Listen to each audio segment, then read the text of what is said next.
Hello मेरे दोस्तों, reading concept team में दोस्तों आप सभी का हार्दिक स्वागत है। तो दोस्तों हम आप लोगों के लिए एक छोटी-छोटी वीडियो 10-10 मिनट के लेकर आ रहे हैं और उसमें हमारा साधारण ब्याज चल रहा है, ठीक। और साधारण ब्याज में देखिए आज जो है आपको जैसे क्वेश्चन आता है, यदि कोई धन साधारण ब्याज की दर से 2 वर्षों में 550 और 3 वर्षों में 575 हो तो 4 वर्षों में धनराशि हो जाएगी का मतलब क्या है, आपसे मिश्र धन पूछा गया है, ठीक है। तो देखिए अब सबसे पहले बात है आपके, देखिए 2 वर्षों में सबसे पहले देखिए 4, 2 वर्षों के बाद और 3, तो 3 वर्षों में कितनी धनराशि आपके 3 वर्षों में है 575 रुपए, ठीक, 575 रुपए। और उसके बाद क्या है 2, तो 2 वर्षों में कितनी है, 2 वर्षों में कितनी है 550 रुपए, ठीक है, 550 रुपए।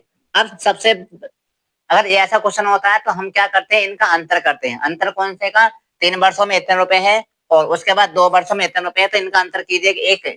तो यहाँ पे देखिए वर्षों में जो अंतर हो गया एक का हो गया, और एक के जो जो यहाँ पे मिश्र जो ब्याज का जो अंतर आया है वो कितना आया है 25 रुपए। यानी एक वर्ष में कितने रुपए मिल रहे हैं आपको 25। अगर मैं 2 वर्ष के निकाल लूं, अगर यहाँ से 2 वर्ष के निकाल लूं तो कितना आ जाएगा, ब्याज कितना आ जाएगा 25 दूनी 50, तो 50 रुपए का क्या आगा आपका हमारा ब्याज, ठीक है। तो इस क्वेश्चन में 2 क्वेश्चन हैं। सबसे पहले आप दर निकालोगे, दर के बाद में आप फिर साधारण ब्याज निकालोगे, उसके बाद मिश्र धन पे आएंगे, ठीक है। तो इसमें 2 क्वेश्चन बन जाते हैं। तो एक की वैल्यू कितनी होगी 50। अब देखिए आपसे क्या पूछा गया है, तो सबसे पहले हम क्या निकालें, दर निकालें, ठीक है। तो ये क्या है आपका ब्याज है, 2 वर्षों का ब्याज। तो यहाँ पे ऐसा ही बराबर क्या होता है आपका पे गुणा आर गुणा टी अपॉन क्या होता है आपका 100 होता है, ठीक है। अब उसके बाद करी जाए आपका साधारण ब्याज कितने रुपए भैया 50 रुपए है, और पी कितना है आपका, देखिए आपको 2 वर्ष को निकाला, साधारण ब्याज कितना है 50 और वैसे मिश्र धन कितना है 550। तो अगर बात करी जाए तो मूलधन की, देखिए अमाउंट बराबर क्या होता है, अमाउंट बराबर पी प्लस आपका एस आई होता है। और ये क्या है 2 वर्ष का मिश्र धन है, 2 वर्ष का मिश्र धन कितना है 550 रुपए, ठीक है। आपको अच्छे तरीके से समझ आ जाएगा। और यहाँ पे आ जाएगा पी, और साधारण ब्याज कितना है आपका 50।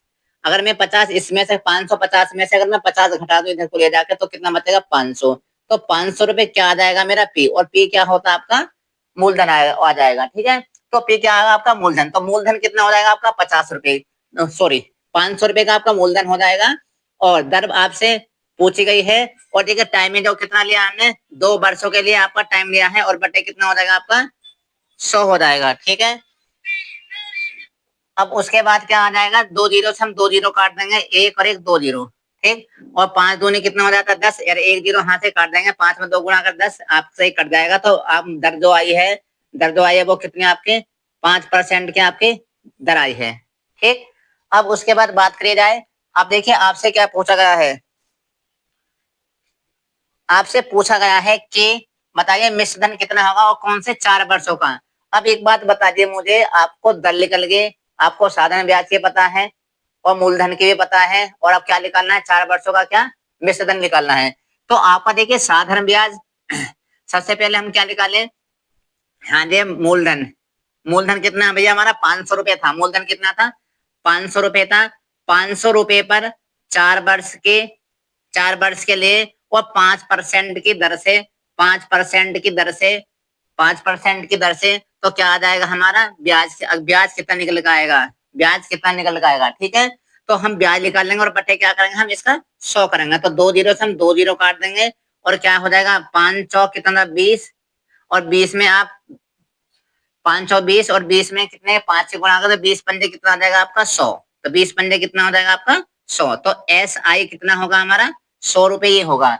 और आपसे पूछा गया कि 4 वर्ष के बाद धनराशि क्या होगी, ठीक है। तो आपसे क्या पूछा है अमाउंट पूछा गया, तो अमाउंट बराबर क्या होता है आपका, बहुत बेसिक तरीका है आपका। अमाउंट बराबर क्या होता है, अमाउंट होता है आपका मूलधन और प्लस आपका साधारण ब्याज। तो मूलधन कितने रुपए था भैया 500 रुपए था, और साधारण ब्याज 4 वर्ष के और 5% की दर से 4 वर्षों में 5% की दर से 500 रुपए पर जो साधारण ब्याज निकल का आया वो 100 रुपए आया है। तो आप 100 रुपए और जोड़ दें, तो आपका जो अमाउंट आ जाएगा वो टोटल अमाउंट कितना आ जाएगा यहाँ पर 600 रुपए का आ जाएगा टोटल अमाउंट। तो टोटल अमाउंट कितना हो जाएगा 600 रुपए। यह आपका सही जवाब है, ठीक है। ये आपका बिल्कुल सही जवाब है, ठीक।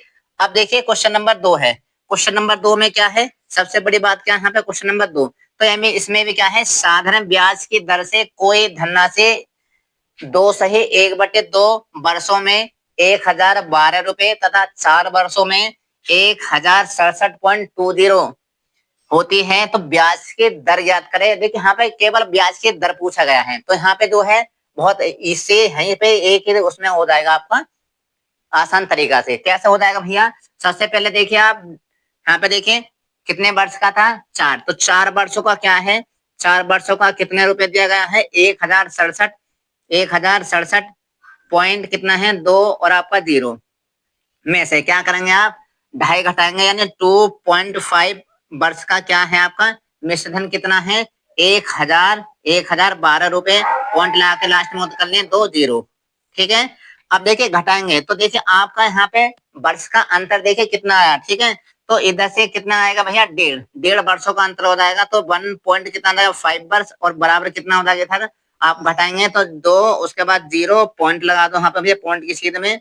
घटाने का आसान तरीका ये वाला आपका। ठीक है, 7 7 में 2 जाएंगे, आपका कितना बचेगा 5, और 5 में से एक जाएगा आपका, सॉरी 6 में से एक जाएगा आपका 5। बात समझ में आई क्या, बिल्कुल समझ में आई होगी। ठीक है, अब देखिए अब क्या करने वाली बात है, देखिए यहाँ पे एक 0 बढ़ा ले, क्यों बढ़ा ले, क्योंकि आपके ये जो है पॉइंट आपके सेम हो गए, इस पॉइंट से हम इस पॉइंट को आसानी से काट सकते हैं, और इस एक 0 को हम एक 0 से काट सकते हैं। अब हम डिवाइड कर सकते हैं कि यानी एक वर्ष की जो वैल्यू आई है वो एक वर्ष की वैल्यू कितनी है आपके 5 5 5 5 2 और बटे कितना आपका 15। ठीक है, अब देखिए आपसे कोई किसके निकाले भैया, आप अगर हम 1.5 वर्ष के निकालें तो आसान रहेगा, तो 2.5 वर्ष के निकाल लिया आप, 2.5 वर्ष के यानी 2.5 वर्ष के निकाले आप, इसको हटाओ और नीचे बढ़ा दो कितना भैया 0। अब 5 से काट दो, 5 से 5 दिया कितना होता है 15, और 5 पंजे कितना होता है आपका 25, और 5 से 10 को कितने बार 2 बार, और 3 दूनी 6, यानी 552 में 600 भाग दे दो भैया, 552 भाग लगा दिया आप 6 से। ठीक है, तो ये क्या निकल कर आ जाएगा, ये हमारा निकल कर आ जाएगा टोटल ब्याज कितना होगा। ठीक है, तो 6 से हमने डिवाइड लगाया तो 6 6 अट्ठे 48, और 6 निम्मा कितना होता है, 6 निम्मा कितना होता है भैया, 6 निम्मा 54, तो कितना बचेगा 1 55 हो जाएगा, और 6 दूनी कितना हो जाएगा, 6 दूनी 12, तो कितने रुपए आया आपका हमारा साधारण जो ब्याज निकल कर आया वो हमारा 2.5 वर्षों का टोटल कितना निकल कर आया था 92 रुपए। ठीक है, 92 देखिए 6 निम्मा 54 और 1 6 दूनी कितना होगा आपका 12, तो एक यानी आपका 2.5 वर्ष का निकल आया कितना, 2.5 वर्ष का ब्याज कितना आया है 92 रुपए। तो हम क्या निकालेंगे, दर क्या हो, सॉरी हाँ दर निकालेंगे, तो दर क्या है, ऐसा ही बराबर क्या होता है, ऐसा ही बराबर पे गुणा आर गुणा टी और अपॉन क्या होता है आपका 100। ठीक है, तो देखिए आपका जो है यहाँ पर, तो 2 वर्षों का क्या है आपका 2.5 वर्षों का, ये आपका 2.5 वर्ष का निकल का है साधारण ब्याज, तो 2.5 वर्ष का साधारण ब्याज कितना है 92 रुपीज। अब देखिए हम मूलधन निकालेंगे, 1012 में से आप 92 घटाएंगे तो यहाँ पे मूलधन निकल कर आ जाएगा, और उसके बाद दर हमसे पूछी गई है, दर क्या भैया पूछी गई है, दर को आर मान लें, और टाइम कितना लेंगे हम 2.5 वर्ष का लेंगे, 2.5 वर्ष का 2 पॉइंट कितना 5 का। अब देखिए 1012 में से आप 12 में घटाओगे, 1012 में से कितना घटाओगे 12 में घटाओगे, इस तरीका से 2 में 2 गए 0, और इधर को ले दें 11, 11 में से आपके 9 गए, आपके 2 बचे, और यहाँ पे 9 900 कितना आगा होगा 20, तो आपका जो होगा 920 रुपए क्या आगा आपका मूलधन होगा, मूलधन गुणा दर गुणा समय और बटे क्या हो जाएगा आपका 100। अब इसको हटाओ और नीचे एक 0 और बढ़ा लो। ठीक है, अब काट दे, देखिए 92 से आपका 92 कट जाएगा, तो यहाँ पे 10 एक 0 से एक 0 कट गया। अब 25 से कितनी बार काटते हैं 100 को, देखिए 25 एक हम 25 और 25 चौका 100। अब यहाँ पे बचा 1, तो 1 में 1 से हम गुणा 4 के करेंगे, और बराबर क्या आ जाएगी रेट, तो आपकी जो दर आ जाएगी वो कितने आ जाएगी भैया 4% की दर आ जाएगी। ठीक है, आपके क्या है 4% की दर निकल के आ गई है। एक बार मैं देख लेता हूँ, वीडियो कट तो नहीं है, दोनों सवाल बहुत ही अच्छे तरीके के हैं, बहुत अच्छे लेवल के, और पेपर में जरूर आता है। ठीक है, एक बार मैं वीडियो देख लेता हूँ, बिल्कुल ठीक आ रहा है। ठीक, अगर देखिए बात समझ में आई होगी, दोनों सवाल हैं आपके जो मैथ हैं इस पर जो हमने देखिए अब क्या है, देखिए अगर वर्ष आपके पॉइंटों में हो तो इस तरीका से निकालेंगे, और पॉइंटों में नहीं है तो डायरेक्ट आप ऐसे करेंगे। और देखिए यहाँ पे क्या है, यहाँ पे तो एक हाथ से निकाला था पहले हमने साधारण ब्याज, फिर साधारण ब्याज निकालने, फिर दर निकाले थे, फिर दर निकालने के बाद ब्याज निकाला था, और ब्याज निकालने के बाद फिर अमाउंट निकाला था, तब जाकर आपका एक नंबर मिलता है। ठीक है, अब उसके बाद देखिए यहाँ पे केवल दर बूझी है, तो यहाँ पे दर देखिए कैलकुलेशन क्या है, पॉइंटों में है, तो थोड़ा तो समय लगता है, पॉइंटों में कैलकुलेशन होती है तो। ठीक है, अगर देखिए ये हमारे 2 सवाल आपको समझ में आए होंगे। अगर वीडियो दोस्तों अच्छे लगे हैं तो वीडियो को लाइक जरूर करें। धन्यवाद।